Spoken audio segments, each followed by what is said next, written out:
¿Por qué cuesta tanto perdonar la infidelidad? El problema de la infidelidad normalmente es algo más que la infidelidad. La infidelidad sería fácil de perdonar si lo que uno tiene delante es simplemente un pobre ser humano hecho de carne y la carne es débil. Yo creo que todos podemos comprender que la carne es débil y eso lo podemos comprender casi que en cualquier escenario. Es decir, a mi pobre hijo que cayó con la novia, la carne es débil. Mi pobre hija que se dejó amacizar del novio y pasó de todo, la carne es débil. Mi esposo se fue para una convención a Cartagena y le salió una vaporosa y le puso todo el repostero delante de los ojos, y el pobre hombre que además llevaba 2 whiskies, la carne es débil. Pero es que normalmente las infidelidades en el mundo del matrimonio no son así. Normalmente las infidelidades en el mundo del matrimonio vienen precedidas de un gran silencio y de una gran mentira. Mi amor, ¿te pasa algo? Nada. ¿Por qué? ¿A usted qué le pasa? ¿Qué me va a pasar? Nada. Pero es que yo te noto distinto. Usted siempre imaginándose cosas, ¿no? Y resulta que desde hace como 5 meses, o 6 meses, o 7 meses, la carne es débil. Ah, entonces lo complicado de comprender no es que la carne sea débil. Lo complicado de comprender es cómo usted ha llevado una doble vida durante meses, llevando una obra de teatro llena de apariencia. Amor, no me esperes, me demoro en el trabajo. Y el trabajo es en el motel La Siesta, ahí por la salida a no sé dónde. Lo difícil de comprender no es la debilidad de un ser humano que pobrecito se le alborotaron las hormonas en un momento en que no tuvo control de sí mismo, que eso todos lo podríamos comprender, sino en cómo la persona montó una dramaturgia, una apariencia, un engaño. Me siguió besando como si no pasara nada, hablando, diciéndome mi amor, mi vida, mi reina, mi dulzura, cuando ya tenía otro amor y otra vida y otra reina y otra dulzura. Pero además que mentía groseramente, porque cuando le preguntaba pasa algo, no pasa nada, me callas algo, no te callo nada, me escondes algo, ¿cómo se te ocurre? No te escondo nada. Y cuando le llego con los WhatsApps y se los muestro, no son míos, esto yo no sé de dónde salió. Y cuando le muestro el recibo del mariachi Aguascalientes, no, es que fue para un amigo que me pidió que lo pagara. El mundo de la mentira. Y además después, cuando ya me agarraron, porque ya me agarraron, me indigno, me molesto, porque usted me revisó, porque usted no me creyó, porque usted desconfía de mí. Lo que cuesta perdonar no es la infidelidad, lo que cuesta perdonar es la perversión. Y cuando uno se da cuenta que uno estuvo durante meses con una persona perversa, que planeó perversamente su doble vida, que la escondió perversamente, que mintió perversamente, que engañó perversamente y que con toda perversión estuvo acostándose en un lugar para venir luego a acostarse conmigo sin ni siquiera pensar en lo que me podría causar a mí, en la enfermedad que me podría transmitir. Cuando nunca pensó en mí, lo que cuesta perdonarlo no es la infidelidad, es la maldad. Y eso es, por ejemplo, lo que a una mujer le duele mucho. No es que a los hombres no les duela, pero a una mujer le duele mucho ser engañada, a una mujer le duele mucho la mentira. Lo difícil de la infidelidad no es el hecho, lo difícil de la infidelidad es todo el montaje, todo lo que hay detrás de ella. Y todo lo que hay detrás de ella es una falta de respeto no a la esposa o al esposo, sino al proyecto. Es decir, a todo lo que era el proyecto de vida en pareja y familiar. Cuando una persona es infiel, no solamente es infiel a su esposa o esposo, es infiel a su familia, a toda su familia. Es infiel a sus hijos. Por eso a los niños les duele tanto que el papá o la mamá sea infiel. A los niños les cuesta perdonar mucho eso.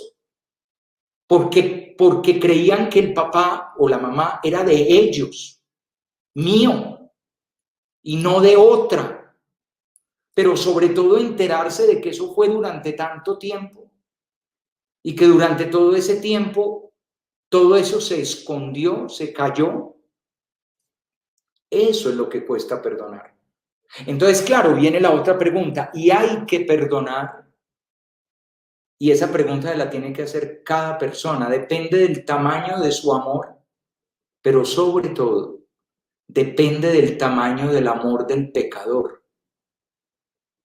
Todos somos pecadores, claro está, pero en este caso, de quien pecó en ese sentido, que tome conciencia de todo su pecado.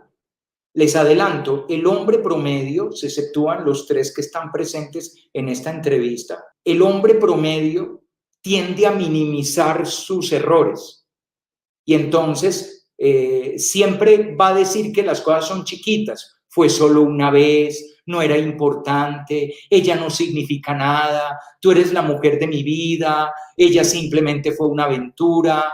Pues si no significa nada, ¿por qué significó? Si fue solo una aventura, ¿por qué la siguió? Si yo soy el amor de su vida, entonces ¿por qué no se quedó conmigo? La verdad es que son todo un montón de disculpas para minimizar las cosas y hacerlas parecer pequeñas, para que apareciendo pequeñas mi arrepentimiento puede ser pequeño. Y en verdad es necesario que yo tome conciencia de todo el mal que hice. Y el mal que hice, vuelvo a decir, no es simplemente que en un momento de debilidad mi carne fue débil, sino que no solamente mi carne fue débil, sino que yo planeé todo para que mi carne siguiera siendo débil. Miren, un ejemplo perfecto está en la Sagrada Escritura, en el libro de Samuel, cuando se nos habla del pecado del rey David. La carne es débil. Un día el rey David tenía calor y abrió la ventana.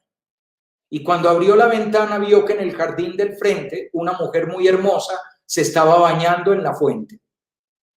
Y entonces él podía haber hecho en ese momento cerrar la ventana y ponerse a rezar el salterio y ya, ponerse a rezar un salmo o a escribir un salmo. Pero resulta que no, cayó en la cuenta de que él era el rey de Israel y que por lo tanto podía pedir lo que quisiera. Y entonces le mandó traer a la mujer que estaba más buena que un pan. Y listo. Y le llevaron a la Betsabé y ñanga, porque a lo que vinimos, él era rey, tenía cetro y Betsabé estaba muy querida. Y tan de malas que la embarazó. Y entonces, ¿qué podía haber hecho? Pues pedir perdón y arrepentirse y decir que la carne es débil. Hasta Dios lo hubiera entendido, hubiera mandado llamar al marido, le pide perdón, le da un palacio, vete tú a saber, o afilia al niño a una buena EPS, a Sura o a Colsanitas o a lo que sea, y le paga los gastos del nacimiento o el viaje a Disneylandia, algo por el estilo. Pero no, ¿qué hizo David? Con una disculpa tonta, manda llamar a Urías, el esposo, para que le informe cómo va la guerra, le importa un rábano la guerra, andate ahora para tu casa, porque en los planes de David, el man se va para la casa, se acuesta con la mujer, el niño es de él.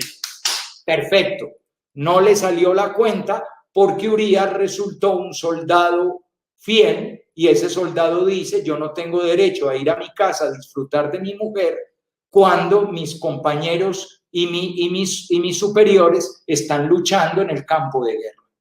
Entonces David organiza una fiesta trago, comida, de todo, bueno, la cama impresionante, un asado, cerveza, vino, guaro, cantidades industriales, llegaron los músicos, un trío, unos mariachis, el Urias hincho, borracho, la cama impresionante, y David le dice, ahora sí, andate para la casa.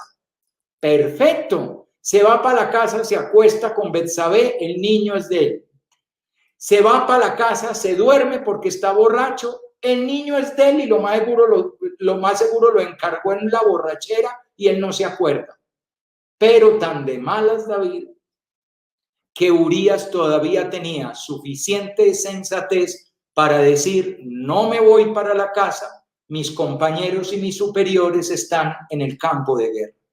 Entonces David lo envía de regreso a la guerra con una carta secreta entregada al oficial con las instrucciones para matar a Urias accidentalmente, que parezca un accidente.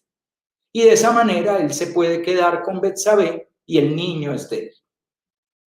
¿Ven que el problema no es que la carne sea débil? El problema es todo el montaje que hace el pecado. El pecado monta todo un tinglado. Y ese tinglado es justamente la perversión humana, el lugar donde está lo perverso del ser humano. Un pelao de 15, 16, 17 años, el día que le ofrecieron maracachafa la puede fumar. La carne es débil. El problema es cuando empieza a robar cosas en la casa, cuando al llegar por la noche dice que estaba estudiando cuando estaba metiendo, cuando esconde la papeleta en un fondo falso de la mochila, cuando le piden un examen de orina y le pide al hermano que orine en el vaso y lo haga parecer como el de él. Es el montaje del pecado para no ser descubierto, porque el pecado quiere seguir pecando. Eso es lo difícil de perdonar de la infidelidad, porque el pecado quiere seguir pecando. ¿De qué manera me muestras tú a mí de que te duele infinitamente haber pecado? Y que por lo tanto el pecado no quiere volver a pecar. Propongo firmemente nunca más pecar y confío en que por tu infinita misericordia me has de conceder el perdón de mis pecados y me has de llevar a la vida eterna. Amén. Una vez le escuchaba al padre Ángel Espinosa algo que me llamó la atención, y es que cuando hay sincero arrepentimiento, el consejo de él es perdonar. Cuando hay un proyecto para salvar, pero que cuando lo que hay es mentira, trampa, no reconocimiento del error, engaño, juego, pues ya las cosas son muy diferentes, ¿cierto? Es que ese es el punto, y es que, mira, lamentablemente muchas de las infidelidades no son fruto, muchos de los descubrimientos de las infidelidades no son fruto de un proceso de arrepentimiento y conversión. Entonces la persona, como el hijo pródigo, entró en sí mismo y tomó la decisión de regresar a la casa del padre, sino que muchos de los procesos de descubrimiento de la infidelidad son un proceso casi que detectivesco montado por la esposa o por el esposo, pero normalmente suele ser la esposa, mirarle los correos, verle el WhatsApp, mirarle el Skype, estar al tanto, olerle la ropa, verle los extractos. Y cuando al fin la pobre tiene como todas las pruebas, incluida la llamada de la bruja que le dice, le voy a quitar a su marido, incluido todo eso, entonces la pobre lo confronta. Y cuando lo confronta, primero que todo el tipo niega. Yo creo que no existe el hombre que de entrada diga, sí, mi amor, tienes toda la razón. Llevo como 5 meses queriendo decírtelo, pero no, ¿cómo se te ocurre? No, es que tú con tus ideas. O sea, lo primero es negar, que eso ya es la embarrada, porque eso ya demuestra que no hay verdadero arrepentimiento. Cuando ya se siente atrapado, entonces pide perdón por exigencias del guión. porque al fin de cuentas, pues tocó, ya que se va a hacer, listo, pues, ok, la embarré, ok, listo, la embarré, ya lo reconocí, ok, ya lo reconocí, pero claro, como usted no perdona, y igual que en el proceso de paz, volteamos las cosas y ahora las víctimas resultamos salirles a deber a los terroristas.